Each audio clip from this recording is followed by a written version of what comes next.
That's no longer the case. Now competitors can emerge and they can easily tap a national network of freelancers, and they don't even have a physical office. That means that a young reporter can gain exposure and experience in a way they never could have before. But those same outlets can disappear just as quickly, and where does that leave that person who 20 years ago maybe would have been told to follow the same path I was, to start out at this small 4-person newsroom and work your way up? So I want to start by asking our panelists, who are we talking about when we say gig workers? Lindsay, you're in a unique position because you've been a gig worker. You've researched this area, so you really have the ground covered. So could you lay out some of the things that you've learned? Tell us about your experience and what it's like making a living in this type of work, and what it's like to have an algorithm as a boss. Yeah. So I've been driving for the ride-hailing companies on and off for the past 2.5, 3 years. And I've also interviewed about 100 drivers, and I've been following them for 3 years. So I want to say it's tough. I felt like it was definitely tough to earn my daily bread, but it also gave me a lot of flexibility, and you guys have probably heard that. I could schedule it around when I had papers to do or classes to teach or things like that. And some of my big findings, so one is this idea, like, what do you do when you have an algorithm that you report to as a boss and not a human? And I find that folks have these sort of tactics about how they work with the algorithm, but they don't even call the algorithm an algorithm.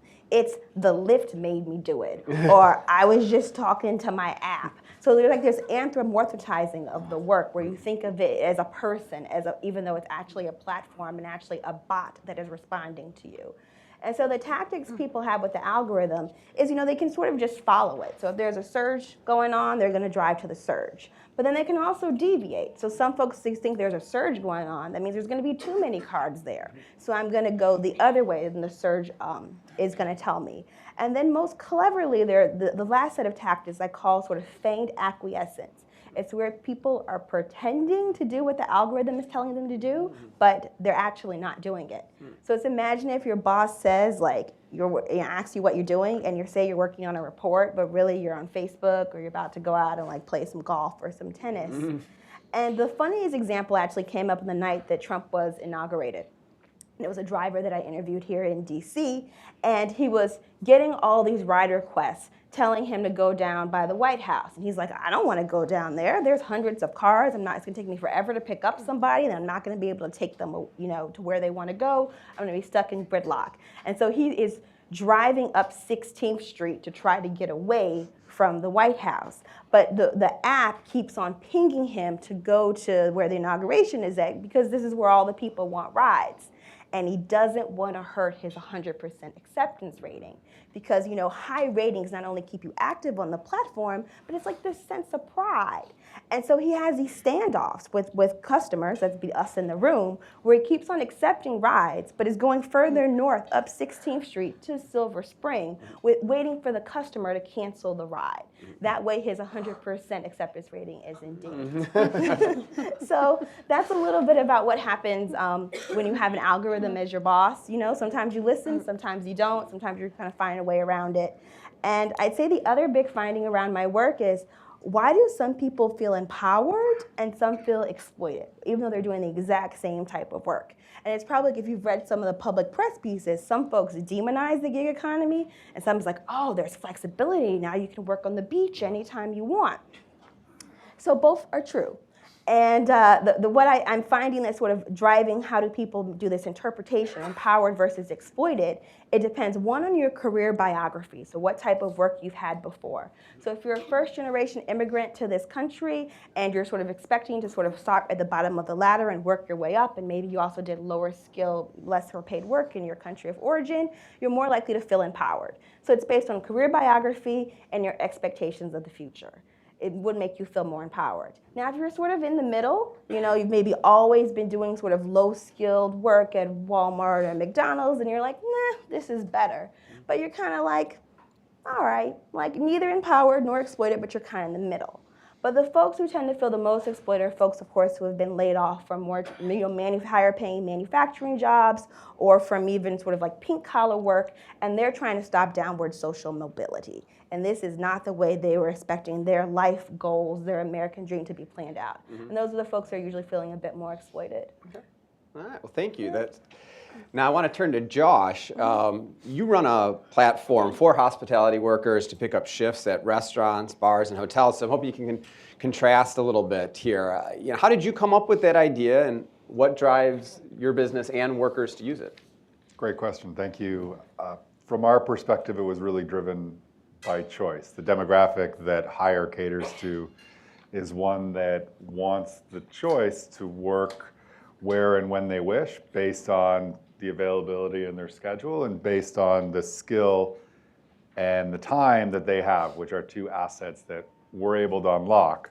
Assets, by the way, that don't require an expensive down payment. These are things that we own. And so, we really started it based on that idea of choice and focusing on a worker that loves aspiration.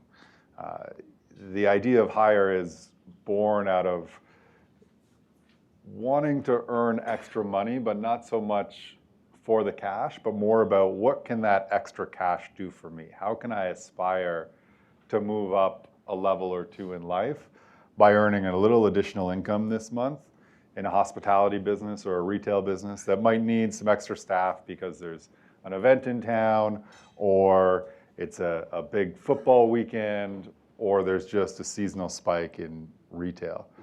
And the people gravitate from a worker perspective to our platform for that very reason. And from a business perspective, it's because there is a need. There's tens of thousands of businesses that are using platforms like ours because they need to access people in a way that they're unable to because there's such a ridiculously shallowing labor pool. And they need to access people that frankly want and choose to work in this type of environment. And so it's either adapt or fall behind. And that's why we're finding success in hospitality and retail. Sure. I'm curious, have you ever done any type of gig work? Yeah, absolutely. Gig work, it's interesting. You started by talking about how long gig work has been around. Gig work has been around for decades. We just now, in the last couple of years, actually refer to it as something called gig work. It was freelance or independent contractor work, whatever you might be. And it's been just shy of a decade now that really the rideshare type platforms have made it prominent. I've done gig work. I've worked as an independent contractor for many years in my professional life, pre-hire, and certainly see the benefits and the pitfalls that come with it. And that's helped support us as we've built out a sustainable platform today. Jake, at Prudential, you work on the products for independent workers, and Prudential produces a lot of great research about this space. Can you tell us how this work intersects with Prudential's broader focus on financial wellness and what you've learned about the types of people that do gig work and why? Yeah, absolutely. So as we think about financial wellness, just to level set on that, it's really about how we can make people's lives better by solving the financial challenges that exist in a changing world. And as we think about the gig economy or independent workers, a lot of labels for it, it's really through that lens of how can we help people with their financial wellness. And everyone's different in that regard. And as we've studied the rise of the gig workforce, one of the things that we've identified is that there's a lot of different ways to label it and call it, and people think very differently about it, but it's very personal to them in terms of what matters and why they do it, and what their objectives and goals are. And it's really about the type of work they do, as opposed to I'm a 1099 worker, I'm a freelance worker, what have you. So as we think about the financial wellness challenge and opportunity, it's really about how do we access the quote-unquote gig workers and provide solutions that are relevant to them and what's most important for their needs.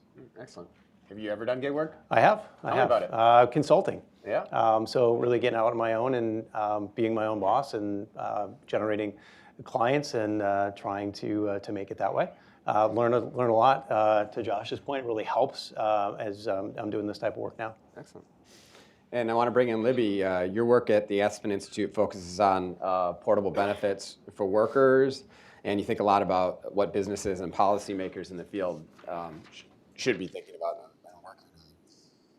What do you see as the challenges between the current policy framework and the changing nature of work as we've been discussing here?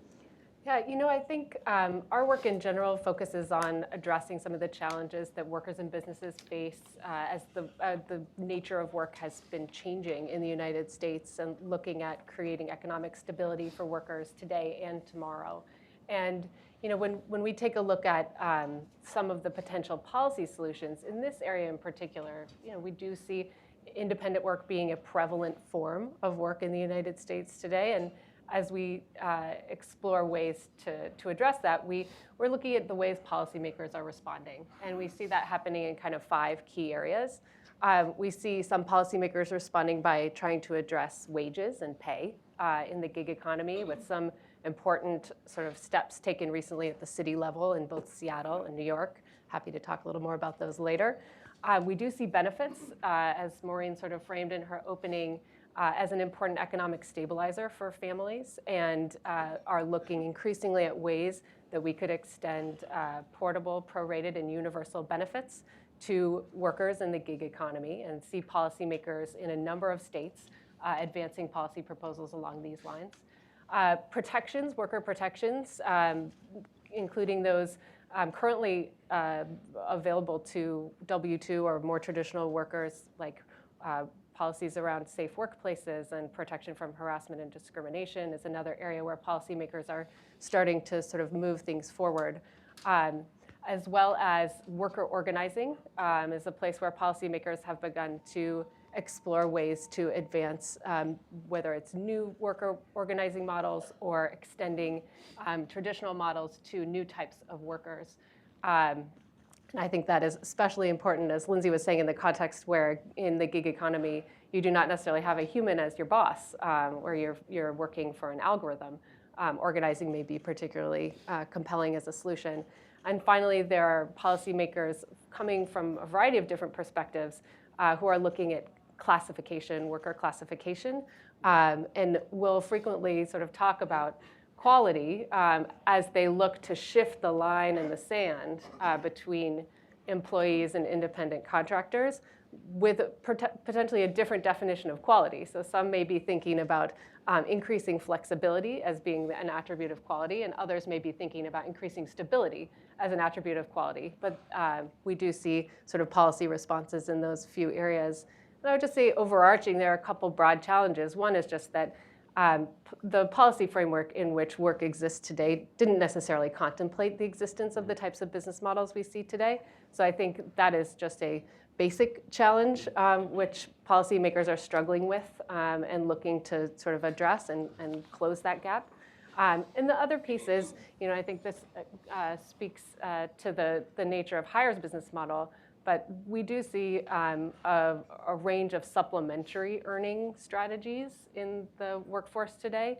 And we aren't necessarily doing a great job of capturing or counting supplementarity in earnings. And we may see policy frameworks sort of failing to address supplementarity, in part because we're just not counting or capturing it well enough.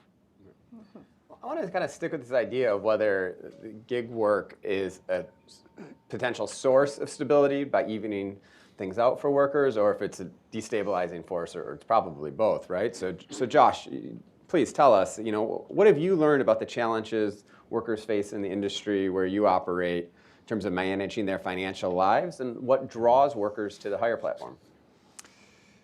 Interestingly enough, the challenges that we see gig workers have are very similar to many of us in this room. It's about budgeting and savings, and recognizing that you don't want to end up with too much month at the end of the money. And it's especially with the demographic we cater towards, which is that in the 19 to 27-year-old range, it's really a learning experience for them. And that's where it's exciting when you see the type of work that Prudential's doing, because it's about education and giving workers in the gig economy the supports and the tools they need to budget effectively and save appropriately for, yes, things like taxes, retirement, but also just what we've all experienced: rainy days, downtime in terms of business levels. We flew yesterday to Washington from Toronto, which was in the midst of a crazy snowstorm. And it was amazing how many businesses in the third largest city in North America just shut down yesterday, just shut down. And so you think of being a worker, be it a W-2 or a 1099 for that matter, and the earnings that you anticipated getting that day are now no longer there. And so rainy days happen. I mean, it was a snowy day, but I think, I touched on it briefly. The taxation piece is certainly important. Workers in the gig economy are responsible to declare their income and file their taxes. And many of them are used to the withholdings that come with a W-2 job, be it because they're working in that type of a space currently, and they just don't know what they don't know. And so part of our responsibility as a responsible platform is to educate them and give them the supports they need to hold back those funds. In my reporting, I've talked to many workers who have said, I took this job not because I think it's going to pay me a lot better or that I like to work a lot better, but that, I wanted the benefits, right? I needed the stability of healthcare. I was worried about my retirement. So that kind of brings into the discussion about, well, should we be thinking about portable benefits? And so Libby, I know this is an area that you study closely, so tell us about that idea of portable benefits and how do businesses and the government think of it the same or different? So, excuse me, it's at the end of a sinus infection. I'll try not to spread it around. The idea of portable benefits is sort of captures a number of different ideas, but in general, portable benefits models share 3 core attributes. The first is that they're portable, which means that individuals can take them with them from job to job, and that they're connected to you as an individual and not connected to your employer as sort of a primary point of connection. The second attribute is that they are prorated, which means that contributions to benefits funds can be made on the basis of hours worked or other sort of productive unit, whether that's a trip in the case of rideshare or a task in the case of some other platforms, and that multiple employers could theoretically support these benefits either at the same time or over time. And then the third attribute is that they are universal, which means that they are available to workers regardless of the type of their work arrangement. So this is a concept that the term portable benefits is quite new, but there are programs and models that have existed for decades that share these 3 core attributes. I mean, Social Security is a program, shares these 3 core attributes, especially after some important reforms opened that program up to most workers. The Affordable Care Act is another example of a portable benefit, which has extended health benefits to people outside of the employment relationship. And then there are other models that are a little more specific to this type of universe. I think there I'd point to the Black Car Fund in New York, which is a program, it's a legislatively created program through which drivers, for hire drivers, can access workers' compensation coverage in the event that they become injured on the job. And that's a program that's been around since 1999, which to me feels like it should be recent, but that's actually, a 20-year-old program. So those are a few examples of some portable benefits programs. And I think, we have been engaging with stakeholders around the table on this issue, whether it's worker advocates or businesses, policymakers, and everybody sees their challenges a little bit differently. So, I think worker advocates on behalf of workers experience, as part of gig work, a fair amount of income volatility. There may be schedule volatility, which may be self-imposed, but fuels that income volatility. And so people may be looking for stability. In the business category, I think in general, we hear people talk about churn in their workforce and a desire to have an opportunity to have a mechanism to help retain workers, which providing contributions to benefits might help answer. And then policymakers, in many cases, are thinking about sort of long-term economic stability, whether a lack of benefits might cause pressure on public support systems, and other issues. So there may be different sort of motivators that are bringing people to the table and causing them to sort of circle around this idea as an interesting one. But it does seem to be an idea where there is at least some consensus. But of course, the devil is in the details. Now, Lindsay, congratulations on your appointment at Wharton. So in that role, you'll be teaching, future business leaders and perhaps future leaders of the free world. So, what are you going to be? No pressure. Pressure there. Yeah. Yeah. So when you're going to be talking to your students, what do they need to know about this emerging area of the economy, and what are you going to be teaching them? Yeah. How about I start really basic about how about their everyday behaviors now and how that affects drivers. Because I did focus groups with both students and sort of rank and file consumers in a few cities across the United States. And there are little things that we don't do that could have or little things we do or don't do that have a big effect for the drivers. One obviously is saying hello and goodbye and not slamming the car door. You wouldn't imagine how many times that does not happen. I mean, most people have their headphones on, I'm guilty. So it's people wouldn't even talk to me when I was a driver.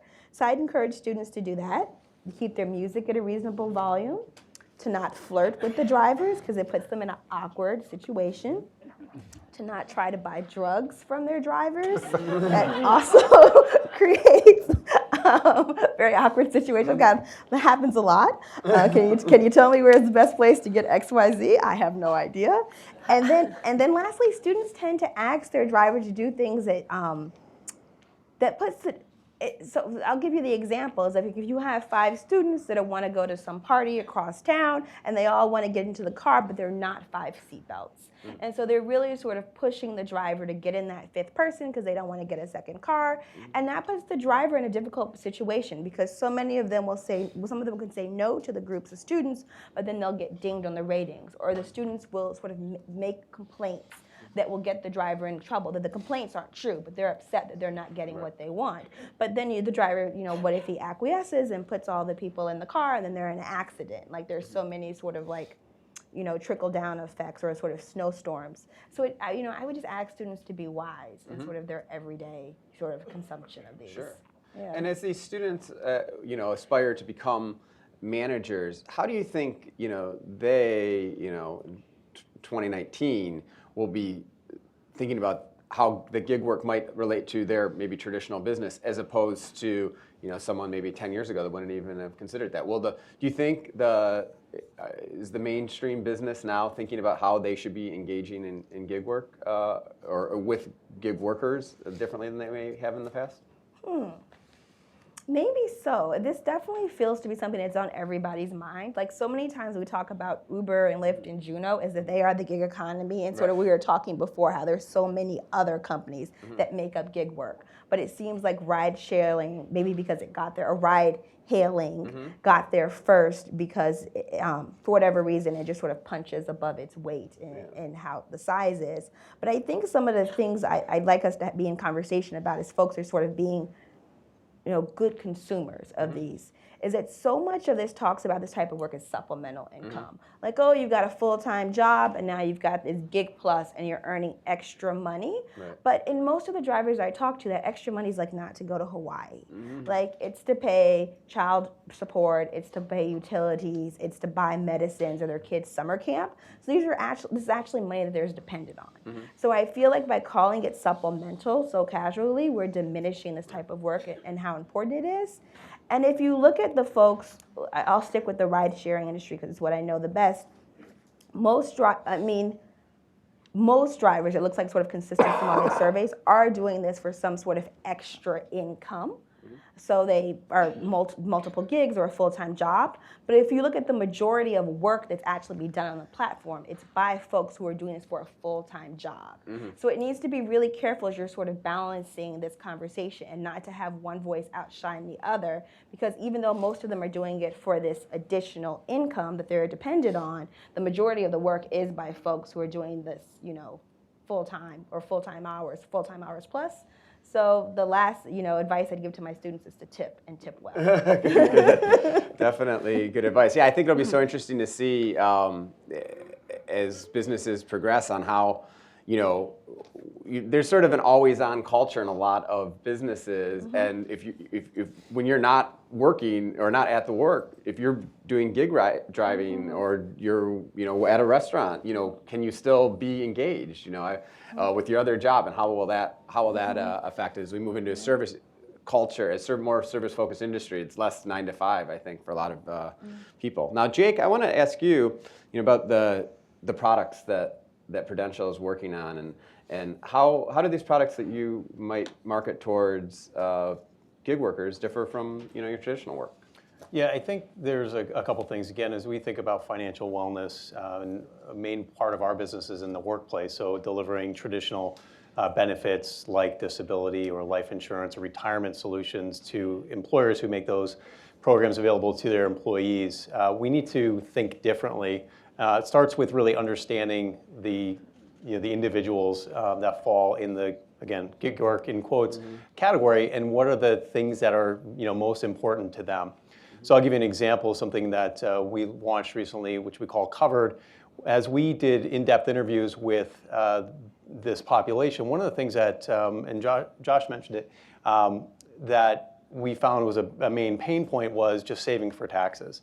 The awareness that it needs to be done, that someone isn't doing it for you, and the discipline to do it.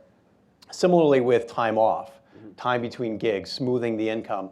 So we launched something called Covered that individuals can go, and it automates that process of, as I get income in, money moves into an account that's saved for taxes, paid time off, that type of thing, as well as the ability to make insurance and retirement product available as well to the individual. So at least there's an access, there's an awareness for that. Now that may not be for everyone in terms of buying life insurance, for example, through the platform, but our starting point is trying to replicate what would exist in an employer-employee relationship in a traditional sense by giving the awareness and then giving access. And that's one of the challenges, is access to some of these programs that people otherwise would get in that employer relationship. Sure. I want to ask Libby about, how do workers, access these benefits? How do they, what are some of the good ideas out there in terms of getting into some of these, whether it's through your platform, whether it's through party? How do workers figure that out? Well, I think there's a whole variety of behaviors and solutions that we see in the marketplace. I think there are some policy approaches as well to broaden out the context for some of these solutions. So, I think we, over the last few years, certainly have seen kind of an explosion, a proliferation at least, of different types of solutions that have emerged from the nonprofit sector. So, for example, Alliance, their labs division, which is their innovation unit, did a lot of deep work to understand some of the financial stability challenges faced by domestic workers, and have created a product called Aaliyah, whereby a household that employs a home cleaner can begin to pay into a benefits fund for that cleaner to be able to draw down paid time off and certain other coverage products. So that's an example of something coming from the nonprofit sector. I think we see a variety of solutions kind of coming out of the kind of startup innovation space, as well as established companies looking to serve a market segment that is relatively underserved when it comes to sort of benefits access. We are also looking at the fact that it's not just access to some of these products. I mean, anyone could theoretically start to set aside money in a savings account to save for retirement. But part of what makes employer-based retirement savings compelling is that there's also an employer contribution. So there are some legislative proposals that we are tracking closely that engage the employer or employer, which I will put in quotes because that is a legal term. It's also a plain English term, which just means somebody who hires somebody to do something, but that engage employers in contribution to support benefits. And I think the couple examples that I would point to represent two different approaches to extending portable benefits to gig workers. So one idea is to build a whole new model of access to benefits for gig workers, for independent workers. And I think the idea that best exemplifies that is in Washington State. There's a piece of legislation that creates a mechanism by which platforms or labor intermediaries, or the language has changed over the last couple of years as the bill has evolved, but it allows a company like Uber, for example, to contribute to a benefits fund for individuals who are doing gig work and provides a set of governance requirements for the type of entity to be an administrator of those benefits, which is all written in a way that is very pro-worker, and it sort of envisions as one type a worker representative organization as the administrator of benefits of that type. I think another approach is taking a look a little bit more incrementally, maybe benefit by benefit, or looking to open up benefits that exist to new types of workers. And there, I think a great example is the recently passed piece of legislation in Massachusetts regarding paid family and medical leave, which under that bill, if a company has a workforce that is more than 50% independent contractors, they are treated as an employer for the purpose of contribution to paid family and medical leave coverage. It's still an opt-in for the independent contractors themselves, whether they want to draw down on paid family and medical leave, but it recognizes the fact that if there are businesses that are relying heavily on independent contractors as part of their workforce, that they are going to sort of face employer-level obligations when it comes to funding this type of social insurance. You mentioned work in Washington State and Massachusetts. I mean, is there a concern that we'll have a patchwork of rules that companies that operate nationally, internationally have to deal with, or is that not really a worry? Obviously that risk exists when you start to see innovation and experimentation in the states. But I would also argue that states are sort of the laboratories of our democracy. And if we don't try at least a few things out in states, we're not going to be able to learn enough in order to think about a solution that would be more comprehensive. So I think we see a healthy tension there, but an opportunity to learn through some state experimentations to inform a more comprehensive solution, which would be more desirable ultimately. Sure. And Jake, I want to turn back to you just to hear about how are you getting the word out about products like Cover 1099? How do you reach gig workers? Yeah, so there's a couple ways. So we're only live for a couple of weeks, Okay. so we're certainly learning. Part of it is just target marketing, direct to consumer through channels like LinkedIn, Facebook, paid search, where people are active, in the internet. The other is we're talking with what we refer to as aggregators. So that can be a platform. We've talked about examples today. Could be through associations that are focused on independent workers to partner to say, let's make this service available and distribute on our behalf so that there's an opportunity to get access to many more individuals much more efficiently than trying to find them one by one or them to find us as well. So very early stages at this point, but we're seeing really good interest.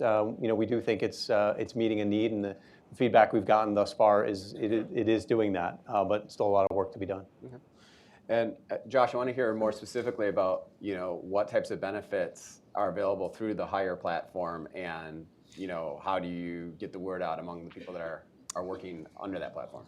For sure, we've done something pretty interesting Okay. within Hire, and that is the devil is in the details. We don't call them benefits because of the space that we live in, but we've created what we refer to as a form of benefits that are portable for a gig worker's entire working life through our platform. They're called U-Points. Every worker has access to them. They're accrued every shift you work. It doesn't cost you anything. It's in addition to your earnings. And essentially, as you work through the Hire platform, you earn these U-Points that, again, you get the power of choice. You get to choose where you're going to allocate these points. Is it for paid time off? Is it for health and dental, personal savings, retirement? This is the type of forward thinking that we've really built in since day one, because we're big backers of public policy changes, and we're excited to see how laws are going to continue to evolve in the gig economy space, but we're also realists, and we know that that's going to take some time. But we're certainly supporting that change, especially from a portable benefits perspective. I want to build on this idea that you had that there's a small group of people that do a lot of the lift for Uber, because a lot of the work for Uber. What do you see on your platform, and do you think about those types of workers differently? Is there a group that's working 40, 50, 60 hours a week, a small number of folks doing that, and many that are working 1 or 2 shifts a month, or is it more evenly distributed? And do you think then differently about your workhorse versus 2 Saturday nights a month? So the data is very clear. We do not have a workforce on the Hire platform that works 40 or 50 hours a week or even a month. What we have are individuals that are working full-time or part-time or studying in school or traveling home from college or university for the holidays and want to simply supplement their income within a particular month, earn a few extra $100 so that they can, again, do a little bit more in life. We see this trend in the workforce, a trend that is making our business boom and others like us, and that trend is towards multinational type corporations that are looking towards the gig economy to help offset the challenges that they're having because they can't recruit W-2s at the rate that they need to. They can't retain them, and they're dealing with very challenging legislative changes impacting the way in which they can manage their workforce. Mm-hmm. So, Lindsay, you've talked to a lot of these gig workers. Start by telling me what do they want? What do they want in terms of benefits and support? And then I'll ask you a follow-up to that. Yeah. To be completely fair, it doesn't come up very much. People are much more concerned about earning a living wage, like on a sustainable level, than benefits. Because I follow these people now for 3 years, though, I am able to see where like unexpected things come up and they kind of don't know how to handle it. Like they get multiple W-2s, like both for like if they're doing an incentive program like for bonuses, that might be a different W-2 than like one that you earn for like flat rides. Mm-hmm. And then people are confused about what do I do with multiple W-2s? Mm-hmm. Or what do I do when my car breaks down and I don't know how to get this wheel fixed? And so they're almost sort of instituting their own sort of savings plan, but with their mechanics. Mm-hmm. So they're paying a little bit each month from their paycheck to their mechanics. So I see to sort of act as a stopgap for when their car breaks down. But I have to say, sort of organically, it doesn't come up. But I sort of see it in these incidences. For the workers that are doing on these platforms, like just occasionally, mm-hmm. is that because they're relying on a traditional job to provide some of the benefits or support, or is that not always the case? That's some, but some people are trying to create their side business or their side hustle to become a big passion. Quite a few people are really interested in the music industry that I happen to run into, so they want to be producers.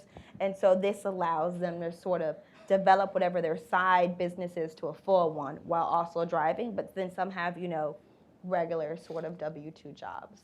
Sure. Mm-hmm. I was in Nashville last year. That was one of the most fun experiences there, was just riding around in Ubers and Lyfts and talking to all these aspiring musicians and hearing their journeys.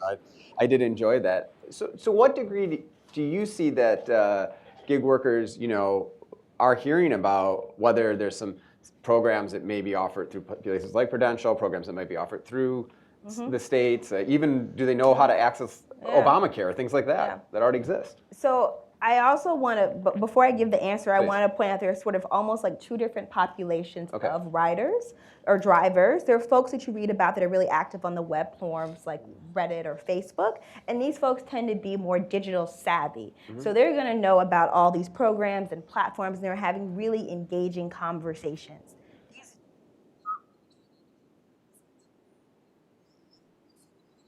From like hanging out in parking lots and getting in their cars. Mm-hmm. So from those drivers, there's not as high amount of digital literacy, mm-hmm. and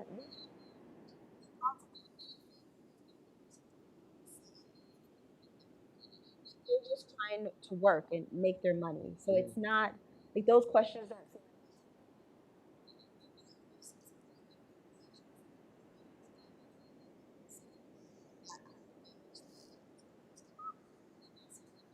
bathrooms at JFK. Like that's a very basic benefit that is important, like regular access to bathrooms, or where can these sort of ride-sharing cars wait, because there are designated spots where taxi cabs can wait, but they get chased sometimes by spots. So those sort of like calls for benefits, they don't even use the word call for benefits, but sort of challenges they see in their daily life, like that's a lot what I'm seeing from where the driver population I've been looking at.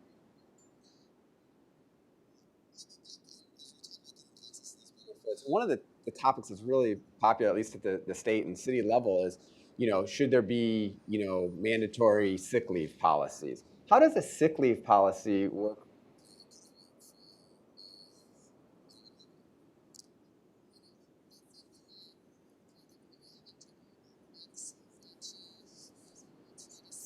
Loudly.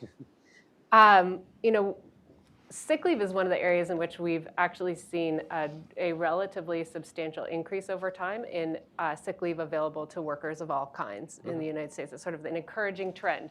And I think we can hope that that trend could potentially extend into gig work as well. I think the models that we're seeing so far in terms of experimentation with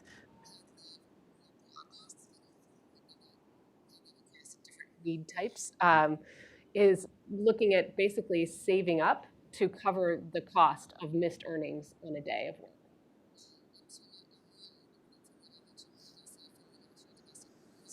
Alliance contemplates exactly that case. So workers, as they earn funding from their household employers, are able to save up to be able to take a day off, whether it's what they need to do because they're ill or whether it's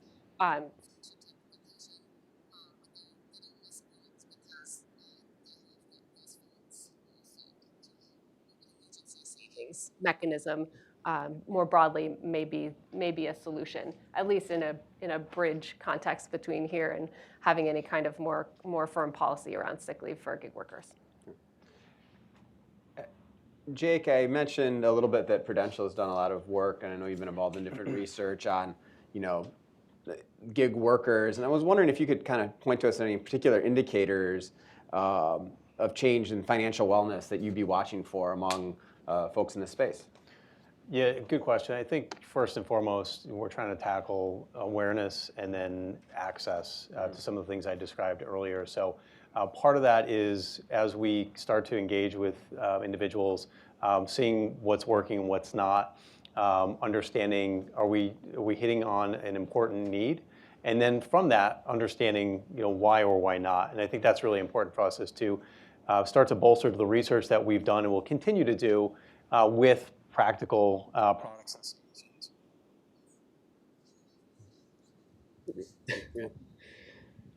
Bolster the research with practical products and solutions and really start to understand, is it meeting the need? What else?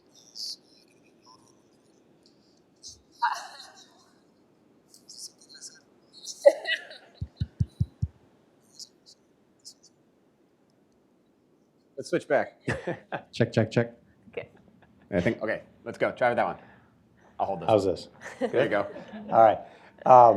So it's about bolstering products with research and understanding more deeply what is important to this population we're talking about. And the research we've done, and as we've spoken with individuals directly, in-depth interview, sort of in their homes and whatnot.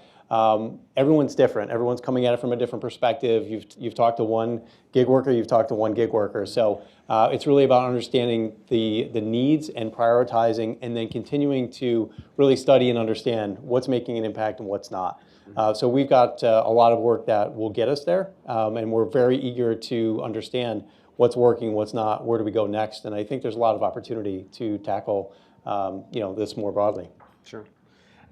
I want to just hear a little bit more about the Hire platform.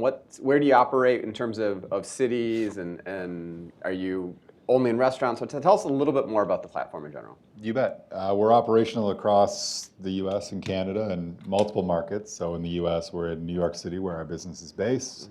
We also operate in Miami, L.A. This month, we're launching Boston and Chicago.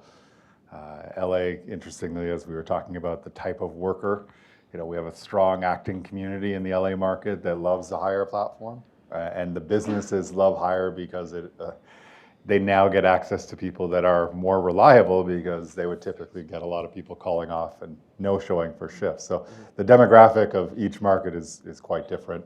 We're one of our first markets in Canada was Toronto. Starting in April, we'll be in 8 markets across that country, and really. Today it's hospitality and retail, which includes your traditional restaurant and bar, but beyond that, we're in hotels, event spaces, spaces that require some additional hands when they need it most, fast, at an amazing price. And in retail, it's your typical retail store, an H&M or Burlington, those that have people working in the space that have a skill that follows them, meaning they might work at H&M as a stock associate, and guess what? With 5 to 10 minutes of orientation this weekend, they can go pick up a shift at Old Navy doing the exact same type of work. And that's really how our platform is designed. So I'm curious to ask you, Lindsay, if you, in your experience talking to drivers, if there was any difference in kind of the urban areas that we were describing here versus more rural areas, and is there a difference in that there's not even access to gig type of work in more rural areres where it may be needed if it's kind of a one factory town or there's limited employment opportunities in general? Yeah. I went to a few very small markets in Maine and Montana, and I saw more collegiality among the drivers because it's a small market, so people tend to know each other. They will either wait in their houses for there to be pings for rides and then they'll go out, or they all will like hang out by the dam or by the parking lot downtown and wait for someone. And in bigger cities, you're tending to being called more often, so you don't. It's a very asocial profession. And so again, because that makes it harder to organizing, which is sort of Libby sort of brought up earlier. Those sort of the big differences I saw between sort of smaller and larger places. Sure. And Libby, I wanted to ask you, are these policies and thinking about gig workers, is that on the minds of people lawmakers from rural states, or is this a big city problem and Washington and Massachusetts will worry about it, but Montana won't? I think what I would point to is JP Morgan Chase Institute has done some great work to study sort of the labor force participation on online platforms, and really recommend taking a look at the work that they've done. I think they do point at the gig economy as being a model that I think works especially well in densely populated areas, but I think the states where you see a lot of labor force participation in these platforms vary. I think California is a leader, as you might expect it to be, with many of the companies that we're talking about headquartered in California.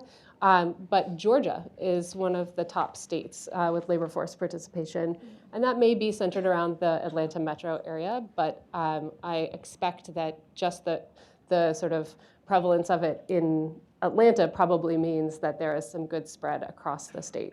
So, would advise folks to take a look at the work that they've done over the past number of years to see how some of those geographic trends play out. Sure. So I'm almost finished with my questions. I could keep peppering you guys all day, but we definitely want to be able to take some questions for the audience in a few minutes.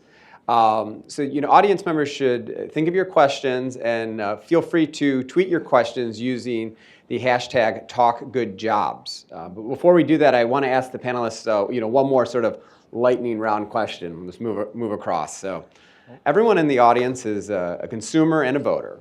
You can pick one. What policies should the audience members encourage their elected representatives to work on to address the issues of gig work? Or the other question would be, are there consumer practices that the audience members should consider if they're consumers of the services provided by independent workers? Go ahead. From our perspective, we've been talking about it on the panel today. Certainly, policy around portable benefits is key to not only our business, but others, and to the longevity of workers in the gig economy. We recently put our support behind a policy that's being reviewed right now by the Texas Workforce Commission that would provide clarity for workers and for companies like Hire around portable benefits, and excited to see where that leads. It's a lightning round, so I'll move quickly. Thank you. Excellent. I think I would encourage folks to urge their policymakers to take a look at the gig economy, not just for what it is today, but for where it may be pointing us. And there I would point to two things in particular. The first is the degree to which the gig economy is sort of spreading into and influencing hiring and workforce practices in more traditional sectors of the economy. And the second is just taking a look at, some of the platforms that we've been talking about here today are also actively investing in technological development that may dramatically reduce or obviate the need for human labor over time. And here I'm thinking about autonomous vehicles, I'm thinking about sidewalk delivery robots, I'm thinking about commercial delivery drones, and other technologies which may really change the game. So as much as we see these platforms having sort of dropped a drop into the pond that has had ripple effects, we may yet see another set of changes of similar magnitude as some of these technological developments become more sophisticated and to the extent that regulatory environments adapt to permit them passage. Thank you. I'm going to go with the consumer question. Please. So I think as a consumer, be aware of the worker you're engaging with and what's behind either the platform or how they get their work, and understand how they're treated, what are the opportunities for them. And having that knowledge, I think, is important as you make your choices as a consumer day to day. I'll take the consumer angle too. This was not pre-planned. I've been thinking a lot about what does it mean to be an ethical consumer of these sort of companies, particularly because I use Amazon Prime like it's nobody's business. And to be fair, I don't have a good answer right now. I'm still pondering. But it's this idea that, he was bringing up around sort of kindness and to your worker, whether it's saying hello or goodbye, tipping. But, it's very common, like, say I'm going from point A to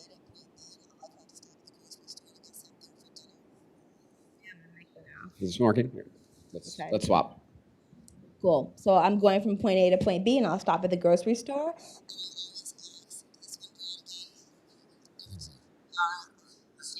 right, we're talking about. I always ask, does the driver want do I want to get? Does he want a candy bar or something? So just little things like that, I think, around kindness to work. And I think bigger questions are around consumption, because it is so easy to press that Prime button. And my sister has this Alexa in her house, and you can talk to Alexa.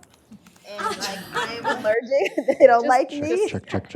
And you can tell Alexa, buy more diapers, and then 2 days later, diapers will appear in your house. So that this thinking about consumers and to sort of to be careful in what we're using in the app and to be more discriminatory in our purchases.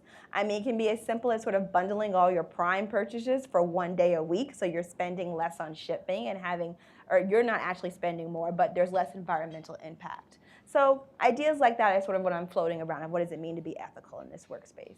Sure. Yeah.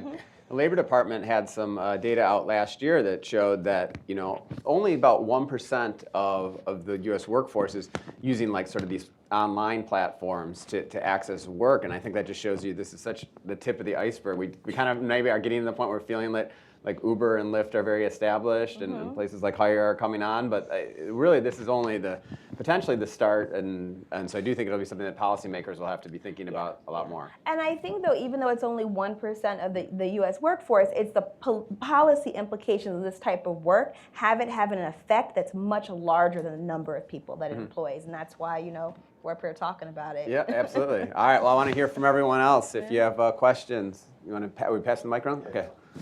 Maybe. All right, let's take these two questions right here in the front. Hi, I'm very interested in the whole issue of benefits, and it seems to me that in a way the problem isn't just benefits, the problem is low pay, because what you're dealing with is if you're making enough money and you're savvy, then you're saving the money for your benefits, you're saving the money to pay your taxes. If you're not making enough money, then you're not doing that. So unless there's an add-on in how much low-paid people make, the problem is there's no money in it. All right, and before I turn the panel, let's talk to your aisle mate here and hear his questions. Okay, so what I'm curious about is the technology keeping up with the legislation policy. I think the gentleman at the end, Josh, Thank you. artfully answered a question before about something to do with, special points to take care of benefits. And I'm thinking of the insurance regulation. That's usually done on the state level. So I'm curious from the gentleman from Prudential if you're looking at the challenges of the different insurance commissions through the state regulations of insurance affecting your ability to be innovative.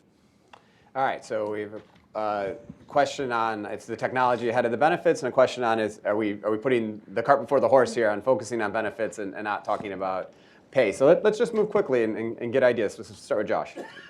Both fantastic thoughts. In the interest of a quick answer, I would actually turn to the pay component. Interestingly enough, workers on our platform make a very strong wage, typically just shy of $20 an hour on average. And so it's a fair thought, but it's actually a myth that we've busted, that workers are making a very low wage. I didn't mean to say that. Oh, no, okay. That your platform was a big Yeah. What I'm saying is if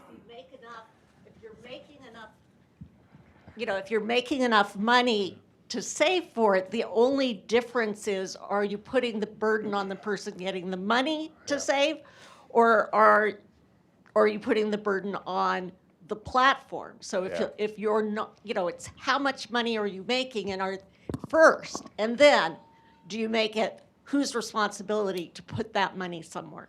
You bet. And it's a great point, because it is, who does it lie with? Is it the social responsibility of Hire or Uber or Lyft or whomever? Or is it on the shoulders of the worker? And I think that's where our friends at Prudential come in, because it's really about education. The first time I met Jake, we had a great conversation about, I used to work in the human resources space. So I was an HR director for Starwood Hotels, and we would match employer contributions for retirement savings. And the number of employees that just didn't take advantage of that free matching, I mean, it's staggering. And Jake certainly sees that within his group. And so it really begins and ends with education, in our minds at least. Yeah. You have a thought, Jake? Yeah, no, I agree. I think pay certainly matters, and the ability for people to afford the things we're talking about here is certainly very important. The other aspect of it is, when we think about financial wellness, we're talking not only about products and things people can buy to protect, have protection for, things that they would need that for, but we're also talking about education and tools to help people budget, or just general education around financial topics, which is a real need out there. So we're trying to come at it from a lot of different angles, with really trying to understand where that person is, what's most important for them at that point in time, to help them then move through to the next step and beyond. Libby? Yeah, I would just say pay is important, and I think we have been really interested to see the action taken recently in New York City to establish a minimum pay standard for rideshare drivers in that city. We've been interested to see what Seattle is doing. They've recently established last year a new domestic workers standards board, which also includes the setting of, or the extension of Seattle's minimum wage to domestic workers in the city of Seattle. But in the same way that, it has at least traditionally been our belief, I think, in the United States, that work should allow people to accrue not only cash compensation, but also these economic stabilizing benefits. We just would like to see a similar approach in the gig economy, where we place importance on pay and we look at answering fundamental questions about why this work shouldn't also accrue some of these fundamental economic stabilizing benefits. Lindsay? Well said. All right, let's take a couple more questions. All right, how about the three folks right here in the middle, the woman with her hand up there, and then right behind you, and then the gentleman in the red shirt. We'll take those three questions. All right, hey everyone. My question is for Lindsay. So I work for a robotic startup in Silicon Valley. I have to ask this question. In your conversation with drivers, has self-driving cars ever come up? And coming back to the earlier conversation of educating gig workers, like, should they be educated that they could be displaced by technologies like this? That's my question. All right, and then I just wanted the woman behind you. My name is Angela Heath, and a couple weeks ago, we did the first National Gig Workers Summit online. And I would encourage all of us to begin to really think about the gig economy in much broader, because our whole conversation has really been about the lower paid worker. There's a huge continuum of gig workers, and there are platforms that are actually after the top talent of the nation. So the needs are very different. And one of the main needs that we found with the Gig Workers Summit is that people did not know how to build their business. What we're talking about when we use the term workers is almost a misnomer, because they're not workers in our traditional sense of the word. They are business owners. So not understanding that is what has caused a lot of the conversation around Uber and Lyft. They're totally different from the majority of platforms. So just please broaden the conversation. Sounds good. And one more question from gentleman there in the red shirt. Thank you very much, Larry Checo. I'd just like to expand on what this lady said. I'm going to use a Jurassic term here, but the middle class. Is this gig community going to catapult people into the middle class, much as the workforce did in the 50s, 60s, and 70s? I also, but to your point, ma'am, it takes a lot of skill to work for yourself. I did it for 40 years. I am not sure everybody has the skill or the discipline. The only reason I was able to survive was because I lived below my means. If I made $10, I spent 9. I know people who made 20 and spent 30. It's a real big commitment to work for yourself, and you shouldn't take it lightly. So thank you for those great questions. Lindsay, let's start with the self-driving cars. Is that something that comes up? Very rarely, Really? to be fair. It's only come with the folks that are really active on the forums. There's conversations, there's sort of the dark humor of, we're all going to be out of a job anyway. So it doesn't come up, but if I had to speculate, is that I feel like most people are living in the short to medium term future. And so if ride hailing goes away, they're going to figure out something else. What about you, Josh? I recently ordered at a restaurant where I used an iPad to order, and I interacted with my waiter a lot less than I might have normally. Is that something, automation and that technology, a concern in your industry? I think that I would be remiss if I didn't say it was a concern to many. I think that there's a lot of education to be done for the community around how automation is in fact helping to grow other communities of workforces. And there's businesses that are not so much turning to automation, but they're just coming into the market as a new type of business that enjoys that type of automation experience because they're catering to an audience that doesn't want to have an interaction necessarily with a human being when they're ordering whatever it might be that they're ordering. Libby, can you address, do we need different policies? Do we need to think differently about people who are these independent workers, but more like you say, business owners as opposed to, hourly workers? Yeah, I think there's a bit of a spectrum, right? Of work in this space. Even if you stay in the online platform world, you see a huge range of different types of work arrangements and work patterns, as diverse as the sectors in which people are doing work using platforms. And once you expand beyond online platforms into the much larger world of sort of non-traditional work, you see this diversity sort of, exponentially fan out. So, I think there are people who would find the term worker to be an accurate description of themselves, who would identify as a worker using these platforms and otherwise.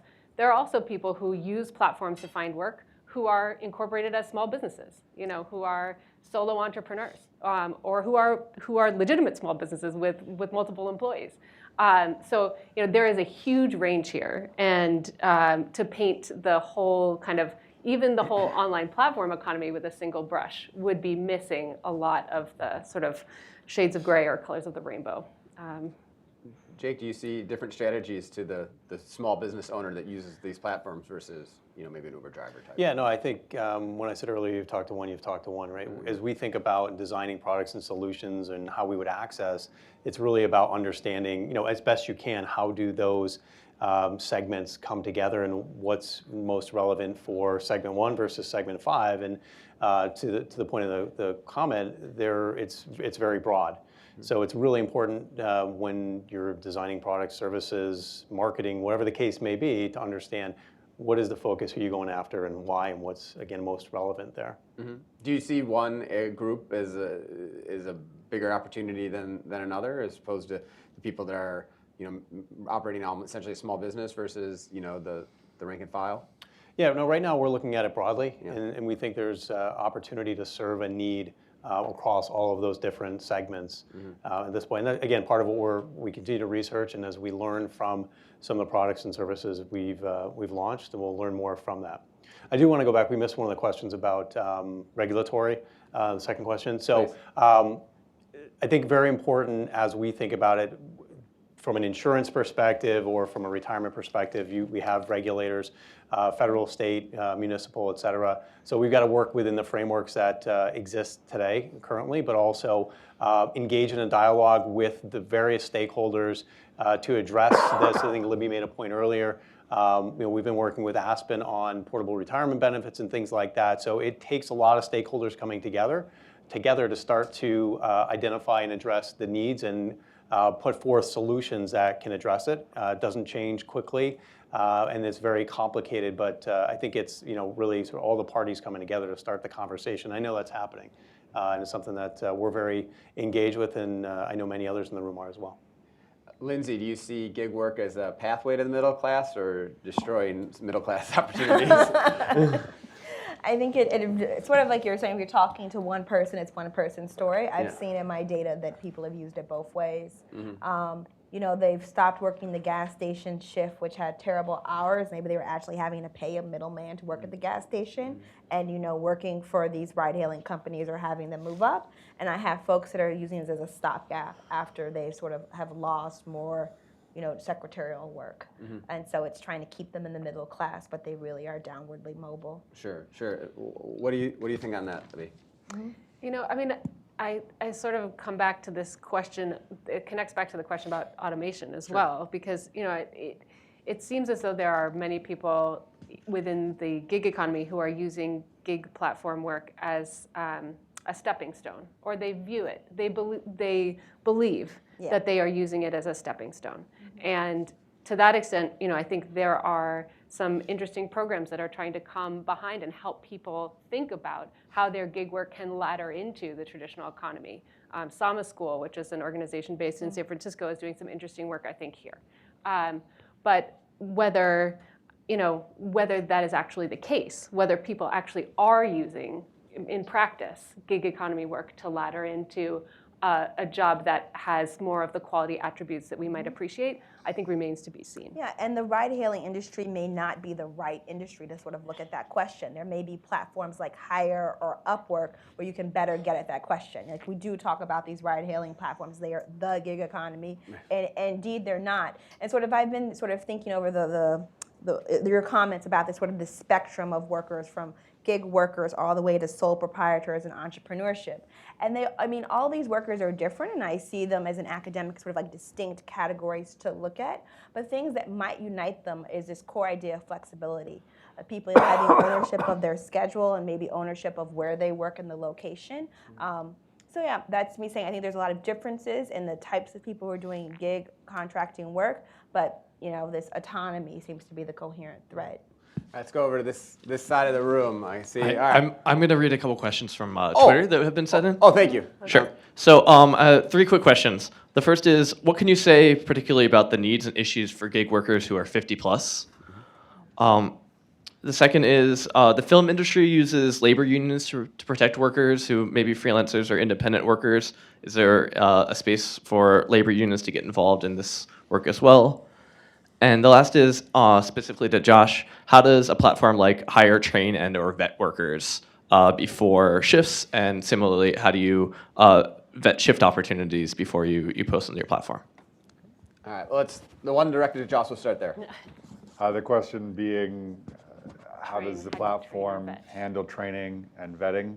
There's different levels, so we're really built with a product that's driven by social trust, meaning, as a worker, you're responsible to outline that you're an advanced bartender, and frankly, you're going to be rated at the conclusion of a shift. So if you show up and you can't pour a rum and coke, you're really going to be challenged to get another shift through the platform. We're layering on different components like reference checking, as well as working with companies like Veti that can perform criminal background checks for certain businesses that require that in order to get in the door. So hopefully that answers the question. On the other side for employers, how do you vet the employers? Well, we don't deal, just for clarity, I mean, we only deal with traditional brick and mortar businesses. So we don't deal with any type of businesses that are, say, I'm hosting a party at my home and I want to have somebody on site to do bartending type work or food cleanup or whatever it might be. And so that's the simplest answer I can give in the interest of time. Libby, are labor unions part of the solution here? I think there, as much variety as we see across the types of platforms, we also see a variety of different sort of feelings about portable benefits from the world of sort of traditional organized labor. I will say that the model that's being advanced as a legislative proposal in Washington State has strong support from SEIU locally, and that conception of portable benefits does place sort of the worker representative organization potentially at the center of an administration approach for benefits. So it provides an opportunity for a worker representative organization to earn revenue from the provision of benefits to a member base. So there are some who think about the future of labor and look at portable benefits as an interesting model to consider. And there are others who have a different set of feelings. Sure. I think it's fair to say. Short of former labor unions, are there like associations? Are there worker groups, and are they a spot where some of this information and education could happen?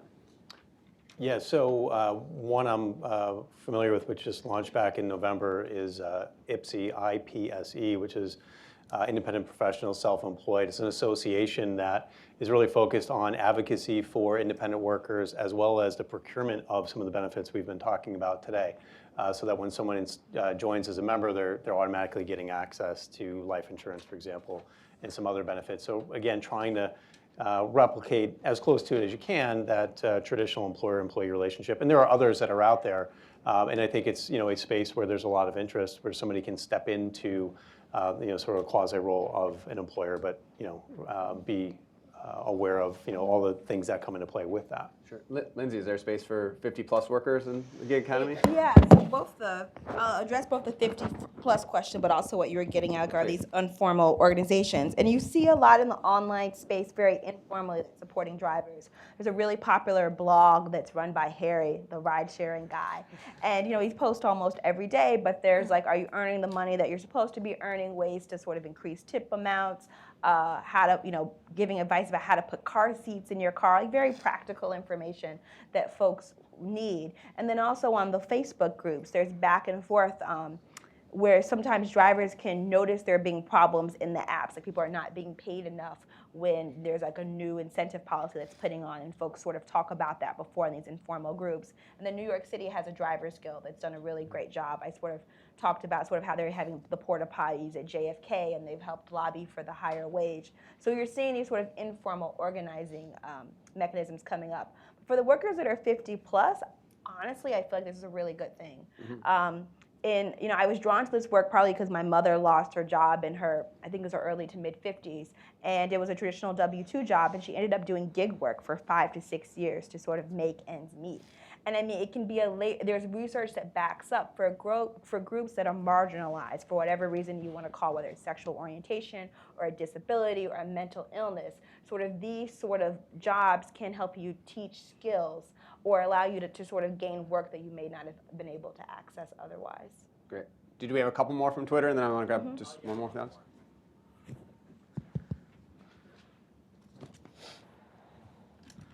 Is there a danger that job quality will erode even more, thinking food service, retail work, if apps can help businesses source gig workers shift by shift to work alongside regular employees who don't get predictable or regular hours? Yes. Yeah, I would challenge the opposite. Our data tells us completely different. Our data tells us that the workers working through hire deliver a better level of performance than your W-2 workforce, because they're to the comment, to Larry's comment, you're running your own business. You're representing your own brand. And at the conclusion of that shift, you are going to have a rating that now follows you throughout the life cycle of your time on hire. And it's one of the reasons that businesses love using the platform so much. And just to be clear, it goes both ways. Businesses are also rated at the conclusion of every shift. So we've now created transparency in a hospitality and retail market that didn't exist before. And so the level of management also tends to improve through that process. Do we have a question? The gentleman in the dark jacket on the aisle and the gentleman with the yellow tie, maybe? Hi, Usman Ahmed. I lead policy and research at PayPal. We see all the gig economy platforms going through our own platform, and we just did a big study on them in part and looking at the future of work. And looking across, I appreciated the discussion on kind of the differences in these platforms, but to your point about flexibility being something that's shared across them, that also means on the financial health side, volatility is what is shared across them, right? So the distinction is not, are they earning enough income, but it's the lumps in the income and the notion that maybe you have a great week and then you don't. And our financial services system is not really well designed for that kind of income. So curious if there are perspectives on how we need to improve the financial system for that. And the last piece is just you really highlighted the notion that some of these jobs might be automated. We also studied people who were in jobs that were at high likelihood of automation. 75% of them had no idea that anything was going to happen. Vast majority of them do not have savings in place for that kind of automation. It's a huge problem that I appreciate you highlighting in this space. Thanks. And then just the gentleman behind for you. Yeah, Mac Odell. I'm a consultant and just realized that I've been a gig worker for the last 50 years. Congratulations.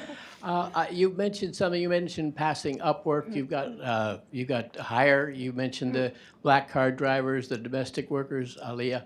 These platforms that are helping gig workers, get benefits and save and maybe even retirement and things like that. Is this the exception that proves the rule? And are we only at the beginning of this, or is this a movement that's really taking off and we can go someplace? Because right now it doesn't look very promising. Libby, can you address that last point about is it the rare exception where folks can get these types of benefits and make this a career, or is that becoming more of an opportunity? I think in general, we have seen over time a sort of significant shift of risk and cost from organizations to individuals. And we have seen companies sort of pushing certain types of workers outside of their corporate boundary, engaging people as a service instead of as a direct cost. And the gig economy sort of is an extension of this, or has the potential to be an extension of this trend. And when we think about portable benefits, what we are looking to solve is the benefits gap that has sort of begun to exist in the face of this change to the nature of work and the nature of corporate organization. And I think when we look at independent contractors specifically, which are many of, but not all of, even the online platform workers, again, getting to all the sort of nuance that is unfortunately sort of part of this conversation, we do see that the rate of sort of benefits coverage for people, it's not just access, again, it's coverage. People who actually have coverage by benefits. It's So there's sort of a steady downward trend to the right when you shift across a spectrum from a traditional full-time role to a part-time role, to a contractor role, to an independent contractor role. So that doesn't comment specifically on the gig economy platforms, but we see that across the whole workforce and having happened kind of slowly over time. Go ahead. Yeah, and that piggybacks to the question that was asked earlier via Twitter about whether or not job quality could be declining. And I mean, the macro answer is yes. Like, you can go from the very early days of the turn of the century where you have these more humane forms of more humane forms of work. You know, Henry Ford wanted to pay workers $5 a day, and sort of as more and more risk is being shifted from the organization to the individual, job quality is eroding, particularly for lower skill and more medium skilled jobs. So there can, of course, be outliers for specific companies, like what you're seeing at Hire or the Hire app. But I think on a broader level, this is sort of a big concern that folks care about. And to the question about lumps in income from the gentleman at PayPal, this is actually a new line of research I'm starting with Jairus Muris at the University of Wisconsin, that I think one of the things that's really unique about this context is that your income can fluctuate on the day-to-day level as opposed to, I don't know, once a year. And you know, what are the effects of that? So we're working with a trucking company right now. We don't have, you know, we haven't analyzed the data yet, but we think there's going to be our preliminary results are suggesting there might be ties around high volatility once there's a threshold.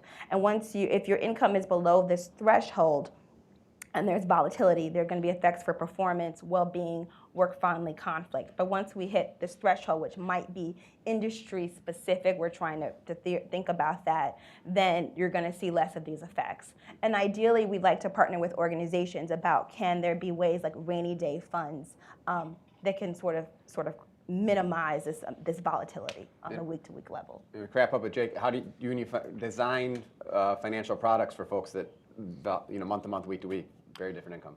Yeah, and that's one of the things I was talking about with Covered platform, where an individual can set some money aside, and they have to have, you know, enough wages coming in to do that, you know, that fits their budget, their lifestyle, but where they can set money aside automatically for that rainy day. That could be for time between gigs. It could be for time they need to take off to care for a child or a parent, whatever the case may be. Again, whatever they want to use it for, but at least trying to enable an easy way, that discipline, to have the money automatically move. So at least there's something there that can help with that. Excellent. All right. Maureen, thank you for having us. Well, I just want to say thank you all to this panel. It's been a really terrific conversation, so I want to give you a big round of applause. Thank you all for your great questions. It seems like we could have gone on a little longer, but we are at time, so you can stick around if you want to chat informally, and hopefully you'll come back next month for our next Working in America event. Thanks, everybody.